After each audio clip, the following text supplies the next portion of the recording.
tujuan wisata Tanjung Enim. Tanjung Enim Radio.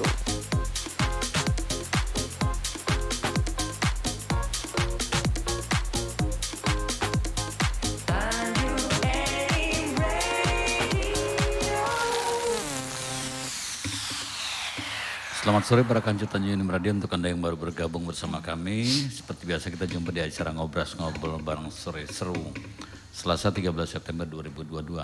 Kita akan melanjutkan perbincangan kita bersama bintang tamu kita dari Puskesmas Tanjung Enim.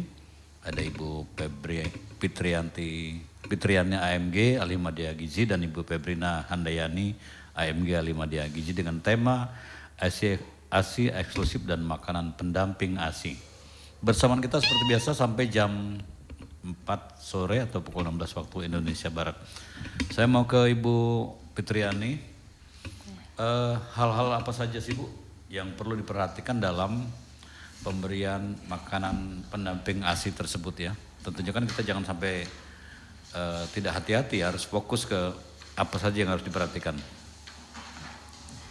Yang pertama yaitu harus diperhatikan yaitu kebutuhan energi bayi mulai usia 6 bulan ke atas itu sangat berbeda dengan bayi di bawah usia 6 bulan ya. Maka itu harus mulai diperkenalkan makanan pendamping ASI ya. Yang harus pertama diperhatikan itu yaitu waktunya yang diperhatikan, harus tepat waktu. Waktu pemberiannya itu ya? Waktu pemberiannya, jamnya ya. Kemudian jumlahnya ya. Ya, takarannya lah ya. Kemudian tambah juga dengan jenis bahan yang diberikan tadi. Jenis bahan yang ya. Ya. Kemudian higienisnya ya, kebersihannya ya, yang pasti itu untuk menjaga kesehatan anak tadi ya.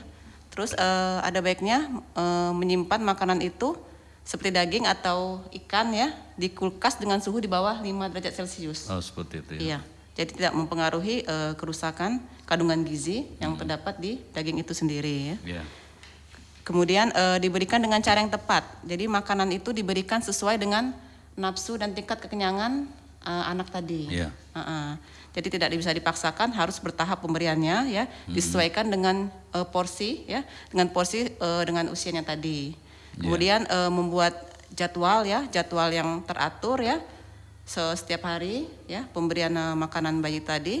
Yang pertama 3 kali pemberian, jadi tambah juga dengan cemilan tadi. Iya, misalnya pagi makan pagi, kemudian makan siang, makan sore, diselingi juga dengan 2 kali selingan. 2 kali selingan ya. Bisa berupa pemberian biskuit ya, ataupun dengan penambahan buah, sari buah.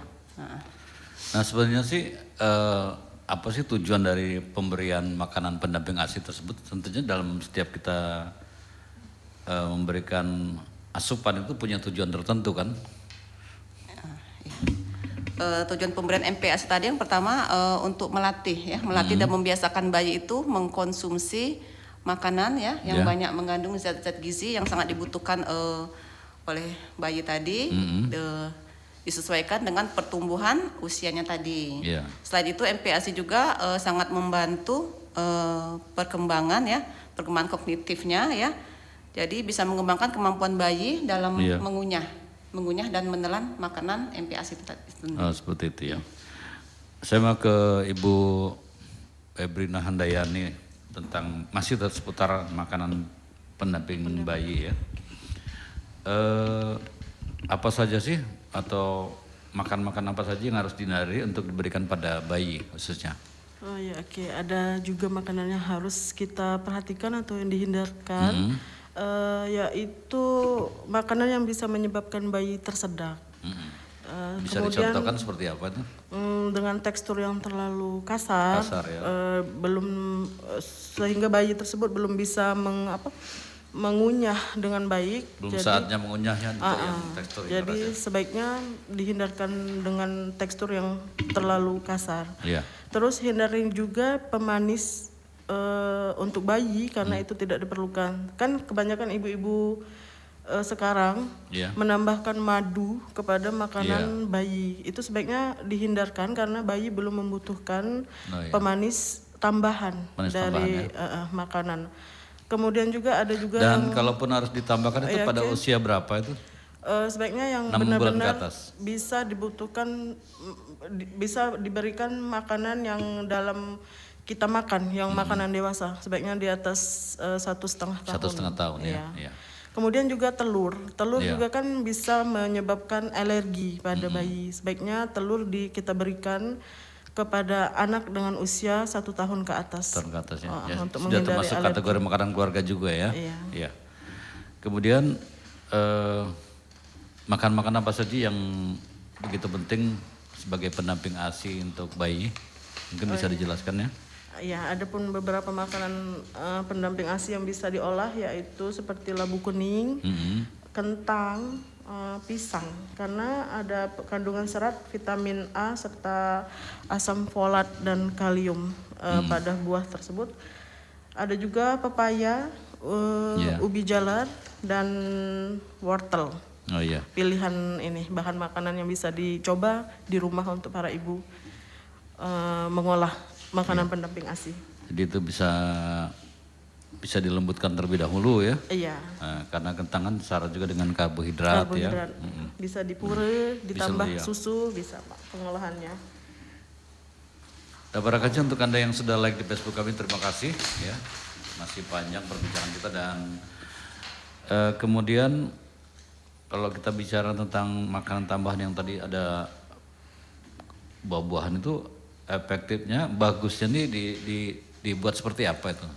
Oh iya, kan biasanya ibu-ibu yang baru memperkenalkan makanan pendamping ASI cari alternatif yang aman bagi mereka. Padahal yaitu dengan cara memilih buah-buahan di jus. Ya, Padahal itu sebenarnya salah. Kita perlu memperkenalkan kandungan gizi seperti ya karbohidrat, vitamin dan mineral untuk bayi setelah dia bisa mengenal makanan selain ASI. Iya. Lebih baik kenalkan awal yaitu dengan pemberian kentang dipure, dikasih susu, Iya. itu ada karbohidratnya, ada proteinnya dari susu dan juga ada kandungan mineralnya. Oh, seperti itu ya. Ya, jangan jus melulu yang dikasih. Jangan melulu ya. Kemudian saya ke Ibu Fitriani.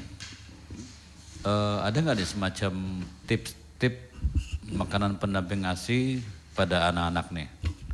Ya bisa dikatakan kalau anak-anak ini kategori balita lah ya. Iya. Di sini ada tips yang bisa diberikan ya kepada ibunya dalam memberikan MPASI. Yang pertama yaitu siapkan dahulu ya makanan sebelum disajikan ya dalam wadah kecil ya. Iya. Itu bisa digunakan untuk mengurangi kemungkinan dihinggapi bakteri. Iya. Jadi dalam pembuatan MPASI itu bisa langsung dalam satu kali pengolahan itu dijadikan 3 dalam wadah yang kecil ya. Jadi pada waktu saat pemberian bisa langsung dibagi menjadi 3. Misalnya pagi 1 mangkok kecil, siang mangkok kecil lagi, sore mangkok kecil. Bisa ditaruhkan dulu dalam kulkas untuk menghindari terjadinya kontaminasi bakteri. Jadi artinya dengan makanan yang sama tapi tetap dibagi 3, tidak jadi masalah ya? Jadi masalah. Jadi pada waktu saat pemberian bisa dikeluarkan dulu dalam kulkas tadi untuk mengurangi rasa dingin tadi ya. Setelah itu bisa ditaruhkan di seperti magicom sebentar baru diberikan kepada bayinya ya. Kemudian pastikan makanan yang diberikan itu tetap segar dan bersih ya. Jadi ibu juga bisa melihat ya perubahan pada kotoran bayi ya saat mengkonsumsi makanan jenis baru itu apakah terbilang normal atau tidak ya tergantung dari makanan yang dikonsumsi ya. Kemudian biasakan untuk memeriksa pertumbuhan bayi sesering mungkin ya. Dan pastikan Bu Fitriani kita jeda dulu, kita akan lanjutkan kembali informasi berikutnya tentang MPASI. Para kaca jangan kemana-mana, tetap di Ngobras Tanjung Enim Radio.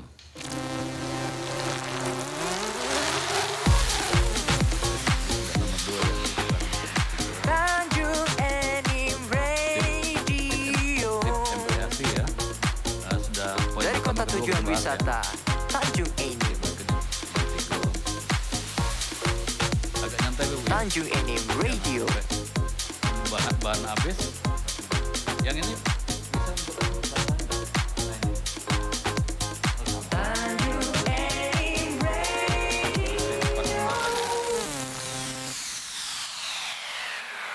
cukup nanti. Tanjung Enim. lah dari musik tuh. Dari kota tujuan wisata Tanjung Enim. Ada musik. Tanjung Enim Radio.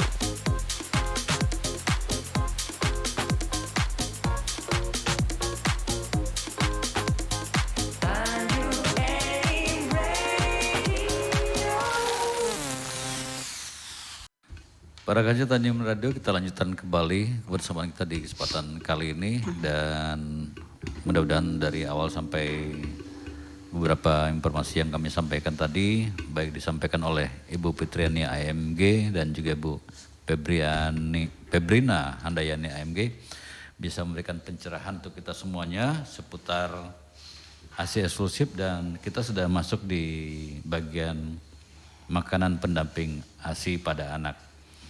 Silakan dilanjutkan kembali untuk Ibu Febrina Handayani, Ibu Fitrianti ya, tip MPASI pada anak, silakan. Kemudian ini yang poin yang ketiga tadi, Ya. sudah yang kedua ya, ini yang ketiga ya. Ibu dapat melihat ya perubahan kotoran pada bayi ya saat mengkonsumsi makanan jenis baru. Ya. Misalnya bayi itu sedang mengkonsumsi buah pepaya ya, kemungkinan juga dari kotorannya juga berwarna seperti Kekuningannya. kuningan seperti itu ya. Kemudian harus biasakan ya ibu untuk memeriksa pertumbuhan bayi sesering mungkin. Iya. Sering mungkin itu untuk memastikan dan selalu dicatat pada grafik pertumbuhan itu berupa pada buku KIA ya. Ya. Mungkin buku-buku KIA seperti ini ya, bisa dipantau pertumbuhan berat badannya ya. Iya, ya. Jadi di sini bisa dilihat di grafik pertumbuhan bayi tadi pada usia 6 bulan kan sudah mulai diberikan MPASI.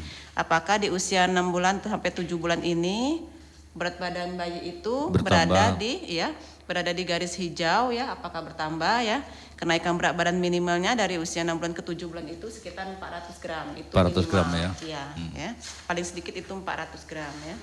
Buku ini Kemudian, bisa didapatkan di setiap posyandu ada? kalau ini bisa didapatkan di bidan desa. Bidan-bidannya. Iya. Pasti ada ya, memberikan ya? Kemudian hindari juga pemberian jus ya pada buah, jus buah ya pada pengenalan MPASI yang pertama ya.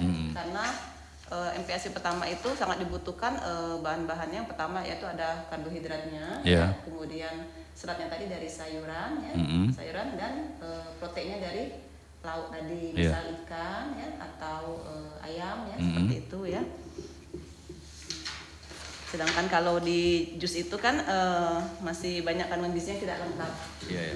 Ya, jadi yang dibutuhkan itu adalah berupa bahan makanan pokok ya, sayur dan protein. Iya. Nah, boleh nggak sih diberikan makanan pendamping ASI yang siap saji atau instan atau langsung jadi itu? Instan atau pabrikan Iya. ya. Di sini yang sangat kita anjurkan Walaupun itu dia berbentuk misalnya konsumsi berbentuk bubur dan sebagainya, susu dan sebagainya, tapi dalam bentuk instan. dalam kondisi seperti ini ya, alangkah baiknya kita memperkenalkan ya, memperkenalkan MPASI lokal. Lokal Iya. di sini artinya kita harus memilih jenis bahan makanan tertentu yang ada di lingkungan kita ya. Iya. Jadi pada waktu pemberian pertama kali itu harus diberikan itu adalah berupa makanan lokal seperti labu kuning Yeah. seperti itu ya. Bisa juga ditambahi dengan proteinnya berupa ikan atau ayam ya. Jadi bisa difortifikasi ya, diperkaya dengan zat besi dan makronutrien lainnya. Jadi juga sangat disarankan untuk membuat sendiri Yeah. sendiri bubur lumat tadi ya. Jadi kandungan gizinya dia lebih lengkap dibandingkan dengan yang instan tadi. Yeah, Karena kan jadi kalau misalnya seperti bubur susu kan dia masih belum lengkap kandungan Yeah. gizinya, yang pasti tidak ada serat yang didapatkan dari sayuran tadi. Iya. Seperti itu. Itu kenapa alasan tidak boleh diberikan yang dalam bentuk instan ya? Iya, Yang jadi paling besar. bayi itu diperkenalkan untuk mengenal Iya. rasa dari sayuran itu sendiri. Misalnya bayi diperkenalkan dengan pemberian wortel, ya. Jadi bayi itu kan bisa merasakan bagaimana rasa wortel itu sendiri. Makanya MPASI pada saat perkenalan itu tidak boleh ditambahkan dengan garam ataupun gula. Iya, jadi yang asli buah aslinya yang diperkenalkan asli ya. dari rasa wortel itu sendiri kan ada Iya. rasa manis-manisnya gitu ya. Nah, Oke, saya mau ke Ibu Febrina Handayani ya. Sebenarnya alasan yang paling mendasar kenapa jus buah itu tidak boleh diberikan sebagai MPASI ya. Harus dihindari, kenapa alasan seperti itu? Ya, berdasarkan American Academy of Pediatrics tidak menganjurkan konsumsi jus buah pada bayi usia 0 sampai 12 bulan karena tidak berkontribusi untuk pola diet yang sehat. Bayi dapat mengkonsumsi buah dalam bentuk buah yang sudah dipotong, sedangkan yang anak yang lebih besar dapat diberikan jus buah maksimal 120 ml per hari atau sekitar setengah gelas air mineral kemasan, setengah gelas mineral kemasan gitu Pak, setengahnya. Konsumsi jus buah berlebih dapat menyebabkan berat badan anak menjadi tidak naik karena jus buah tidak mengandung protein dan seringkali mengurangi asupan makanan bergizi lainnya. Penting untuk diingat yang diberikan adalah benar-benar jus buah, bukan minuman yang rasa buah. Oh sebetulnya, artinya bukan varian yang kita berikan, tapi memang betul-betul buah-buahan asli ya, bukan pasta. Dengan tidak mencampurkan gula dan unsur lain ya. Benar, itu. itu, Pak. Nah para kancil mungkin selama ini Anda sudah terbiasa memberikan jus buah pada anak dengan varian-varian tambahan ataupun varian rasa.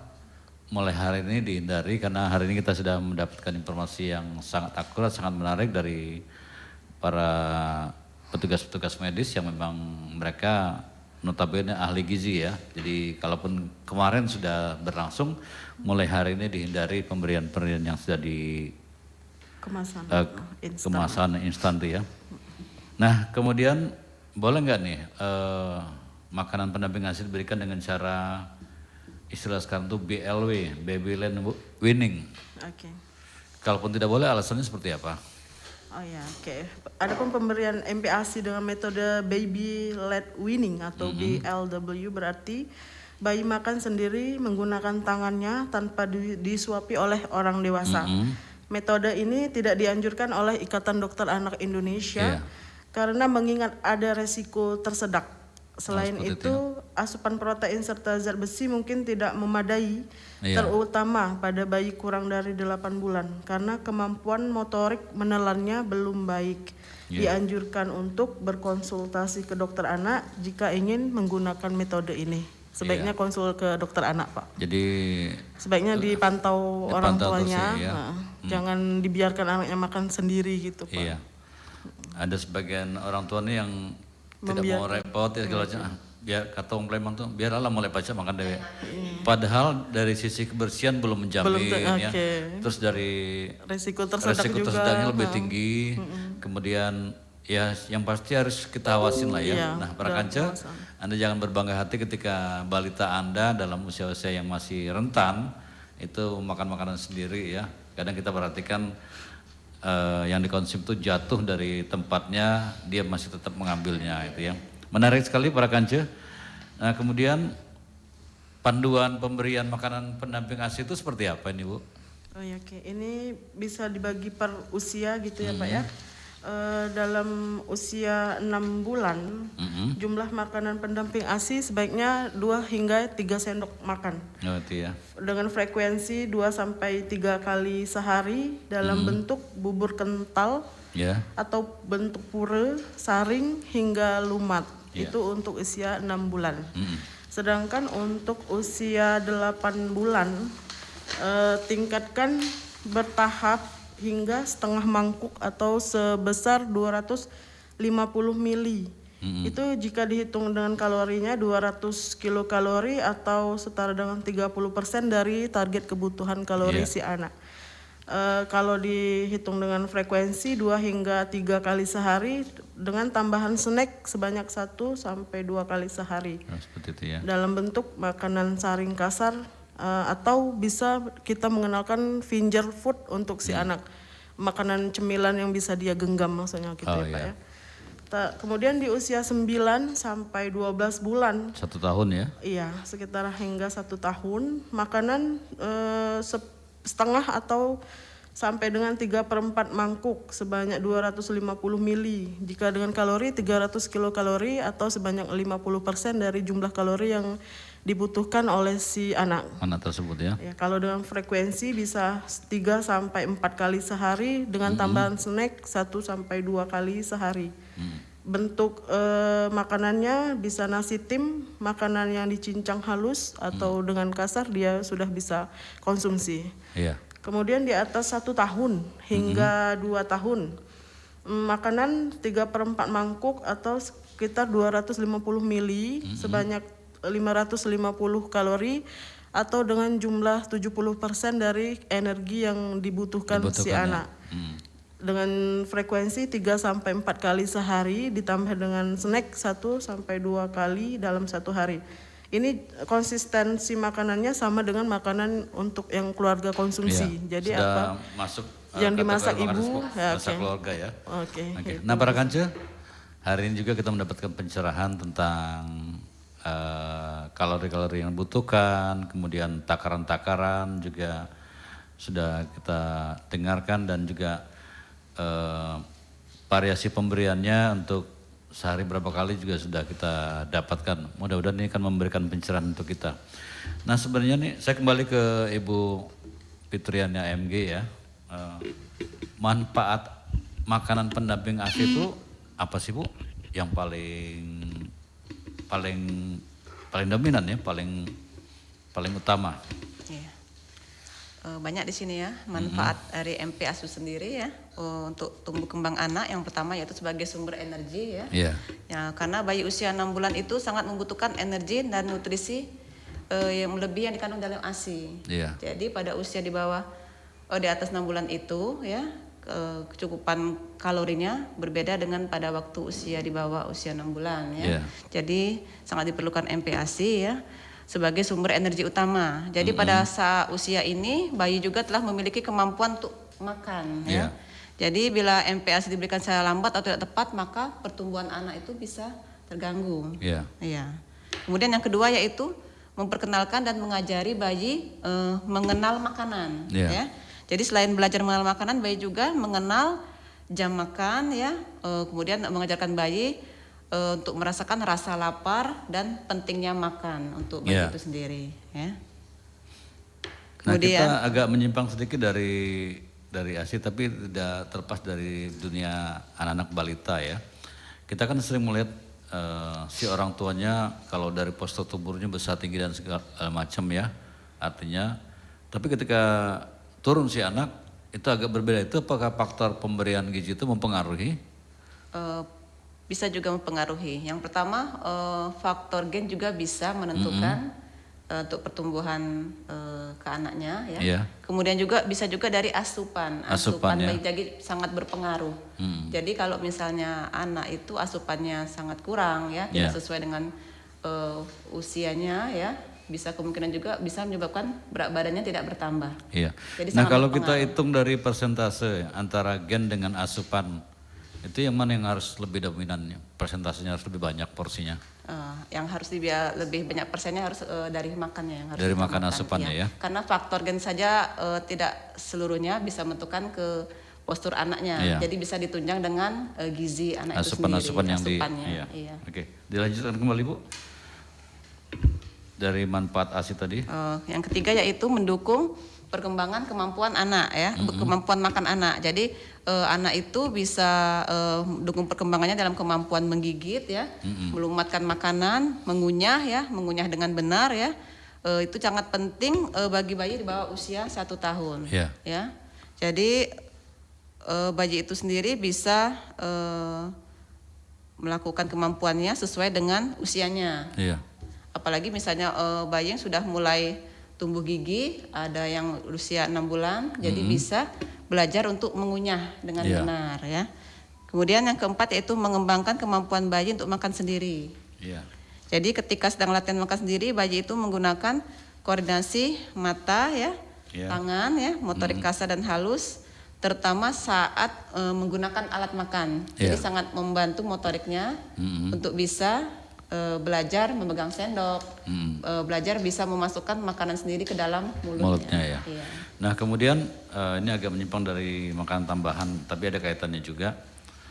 Anak yang berusia 2 hingga 3 tahun itu untuk mengkonsumsi kenapa mereka tuh sangat dominan dengan yang manis-manis? Alasannya kenapa itu ya? 2-3 tahun. Iya, atau 1,5 tahun sampai menjelang 2 tahun dia dominan dengan yang manis-manis. Ketika diberikan asupan yang kurang manis, sepertinya kurang merespon. Mungkin ada alasan mungkin dari sisi gizinya ya. Nah, mungkin itu bisa juga kebiasaan ya, Kebiasaan dari ya. keluarganya ya. Mungkin sudah diperkenalkan dengan makanan yang manis ya. Jadi kemungkinan Yang pada itu, dasarnya ya, harusnya belum dikenalkan ya. Jadi anak itu bisa mengikuti kebiasaan makan dalam keluarganya. Misalnya keluarga itu jadi faktor kebiasaan juga mendukung ya. bisa itu sangat berpengaruh di lingkungan keluarga. Nah seperti itu. Iya. Nah para kaca, mungkin Anda sudah mendapat masukan ya. Ternyata banyak sekali yang harus dilakukan untuk balita, harus kita dampingi, juga pengawasan dan sebagainya. Masih panjang perbincangan kita tentang makanan pendamping ASI, juga tentang ASI. Kita akan lanjutkan kembali setelah jeda berikut ini, tetap di Ngobras bersama saya Radio Smash.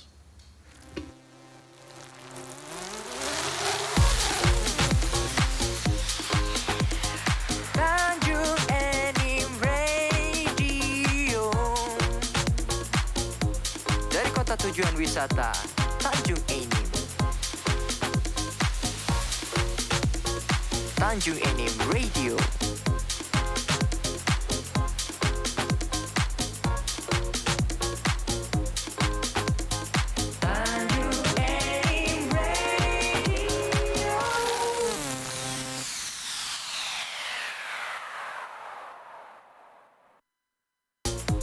Dari kota tujuan wisata Tanjung Enim.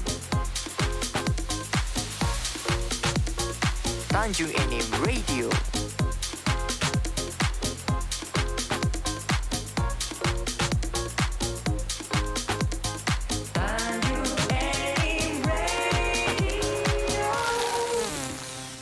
Baik para kaca Tanjung Enim Radio, kita lanjutkan kembali dan tampaknya kita sudah berada di bagian akhir atau di injury time ya. Tapi mudah-mudahan apa yang akan disampaikan oleh kedua narasumber kita, Ibu Fitriani AMG dan Ibu Febrina Handayani, ahli gizi dari Puskesmas Tanjung Enim, di bagian-bagian terakhir ini akan lebih menambah pengetahuan Anda. Tapi sebelumnya silakan untuk Ibu Fitriani terlebih dahulu, mau kirim-kirim salam buat siapa, seirama dengan lagu yang baru saja di request, Hati yang Sempurna bersama Mahal ini. Silakan Ibu, yang pasti buat keluarga, mungkin rekan-rekan sekerjanya barangkali. Mic-nya dideketin dikit. Lagu yang dipersembahkan tadi dari Mahal ini teruntuk saya ucapkan untuk teman-teman di Puskesmas Tanjung Enim ya. Yang masih tugas ya? Yang masih bertugas hari ini. Belum pada pulang ya? Iya, mungkin sebentar lagi akan pulang. Ini kalau shift berapa nih? Shift 1, 2 sekarang nih? Enggak, dari pagi sampai sore. Oh, sampai sore aja. Iya, sebentar lagi mungkin waktunya pulang, sekitar jam 4 ya.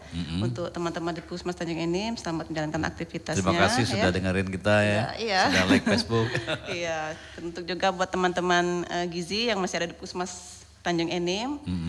Kemudian buat suami tercinta yang sedang ada di rumah sakit. Lagi dengar nggak nih? Mudah-mudahan mendengar ya. Kita kasih lamen dulu. Terima kasih Pak. Pak siapa namanya? Buat suami saya Irfan. Pak Irfan, terima kasih Pak Irfan. Iya. Terus siapa lagi? Udah? Juga buat anak-anak saya yang ada di rumah ya. Iya. Ya, cukup. Berikan like-nya di Facebook Tanjung Enim Radio ya. Rame-rame ya.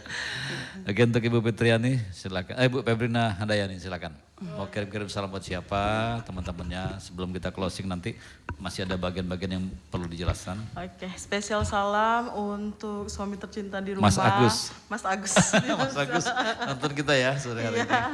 Kemudian untuk Renti yang sedang sakit, Oh, ya, semoga cepat segera sembuh. pulih dan masuk kerja lagi. Ya. Terus teman-teman ahli gizi Rumah Sakit Rabain juga, Ya, oke. dulu pernah sempat di Rabain juga. Oh saya, iya, Pak. salam semuanya ya. Ya, like yang banyak ya. Oke. Oke. Oke. Kemudian Ibu Fitriani silakan dilanjutkan di bagian akhir dari informasi yang disampaikan tadi. Mudah-mudahan akan menambah wawasan ya untuk para kaca Tanjung Enim Radio seputar manfaat MPASI. Kita lanjutkan kembali ya manfaat dari MPASI tadi. Kemudian yang kelima yaitu untuk mengembangkan selera makan anak ya. Jadi dalam pemberian MPASI itu bayi diajarkan atau diajak mencoba ya untuk mencoba berbagai rasa makanan itu sendiri ya, agar bisa menentukan selera makannya nanti di masa mendatang ya. Misalnya bayi itu diperkenalkan dengan jenis sayur-sayuran tertentu, misalnya sayur wortel atau labu siam ya, kemudian bayam. Jadi bayi itu diajarkan mengenal rasa manis ya atau gurih ya dari makanan itu sendiri ya. Kemudian bisa untuk melawan infeksi ya dari MPASI itu sendiri, karena kandungan zinc yang zat besi yang terdapat pada MPASI itu dapat membantu melawan penyakit infeksi. Juga membantu proses penyembuhan dari penyakit infeksi itu sendiri, seperti diare yang sering kita jumpai pada bayi ya. Jadi itu berfungsinya untuk melawan infeksi tadi dari kandungan gizinya tadi ya. Kemudian membantu pembentukan tulang ya. Nah, ini yang paling penting nih ya. Iya, sangat penting untuk pertumbuhan tulang bayi ya, di bawah usia 1 tahun itu. Yang pertama yaitu kalsiumnya ya, sangat membantu untuk pertumbuhan gigi terutama ya, gigi ya. Kemudian protein tadi ya untuk membantu perkembangan badannya juga ya. Dalam pembentukan tulang anak juga bisa ya dari kalsium itu sendiri ya.